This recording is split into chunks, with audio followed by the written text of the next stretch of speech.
people. It's also clear that there needs to be a transition process that begins now. That transition must initiate a process that respects the universal rights of the Egyptian people and that leads to free and fair elections. Now, the details of this transition will be worked out by Egyptians, and my understanding is that some discussions have begun. Well, you heard him calling for Egyptians to make a smooth transition of power, so is this even possible? Ned Walker, former U.S. Ambassador to Egypt, joins us live. Good evening, Ambassador. Good evening. How you doing, Greta? Good. Ambassador, I was reading on AlJazeera.com, there's a reference, a headline that talks about Washington's coup d'etat as though this is our revolution, our coup d'etat, and not Egypt's. What should we be doing? How closely involved should we be?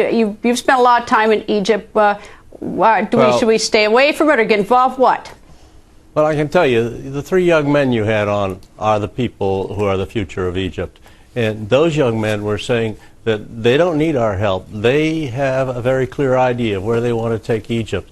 And anything we do to try and capture or to take over this rebellion on the part of the people will be very counterproductive. And I certainly hope, and I think the president understands that, and I think that's why he's saying it's up to the Egyptian people. Well, it's sort of interesting. Charles, our reporter just a second ago, talked about how diverse the protesters are.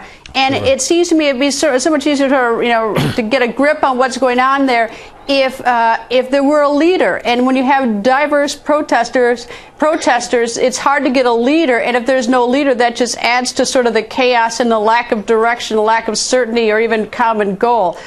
Is there a leader in your mind to these protesters, or is one going to emerge? No, there's no leader in the sense that you're talking about of the protesters. They are a diverse group of people with different interests, but they have one interest in common, and that is change of the regime. They seem to be willing to accept the idea that the established military leadership can have a major role in leading the country out of this crisis. Whether it's Omar Suleiman or the Field Marshal Tantawi, they respect these people, and you saw that when Tantawi showed up at the Tahrir Square. So they haven't expelled or eliminated all possibility of people who were associated with the former regime of having a part in making the transition. But I think that it's very clear they don't want to have those same people be the future leaders of Egypt. Well, who's likely? I know it's almost an impossible question, but who is going to end up leading this country? I mean, what makes the most sort of, as you look at this, can you give us some guidance? What do you think is going to happen? Well, what I think is going to happen is that first there's going to be a transitional period when the military essentially ensures the security of the country and ensures against the kind of violence that you've seen the last couple of days. I think the military feels a great responsibility to the people of Egypt and does not seek to establish a military dictatorship. Then you start looking around for political people, people who have been involved before or who have some credibility among the population. One person whose name has come up repeatedly, an old friend of mine, Amr Moussa, was the foreign minister. He was basically ousted by Mubarak because he was too popular.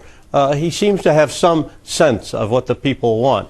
Maybe that's one solution. There may be others.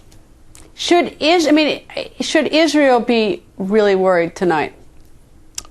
Israel should be very worried because the future of Israel is going to depend entirely, not entirely obviously, but to a great deal on where this whole operation goes. Israel depends on that security treaty with the Egyptians. We depend on it. We depend on the Egyptians. Both of us have a vast stake in what happens in Egypt. But neither of us can dictate it. And we have to be sensitive, particularly to the period after a transition takes place, to help the new leadership. And I think that's a message that the Israelis have to take into account. How bad is the economy? And I suppose 160,000 foreigners leaving isn't going to help, and all the embassies clearing out, and people were sort of fleeing the country. But how rough is this economy? Well, it's a serious problem. $310 million a day losing that is not small change.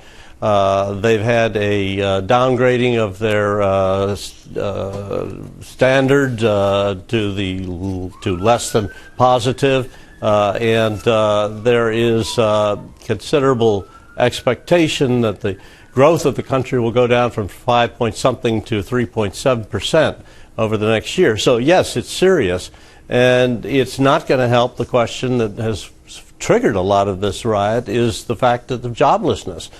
So we're all going to have to pull on the oars to try and restore the economy and to try and provide those jobs that are so important for the future stability of Egypt when the next government takes over. Ambassador, thank you, sir. You bet.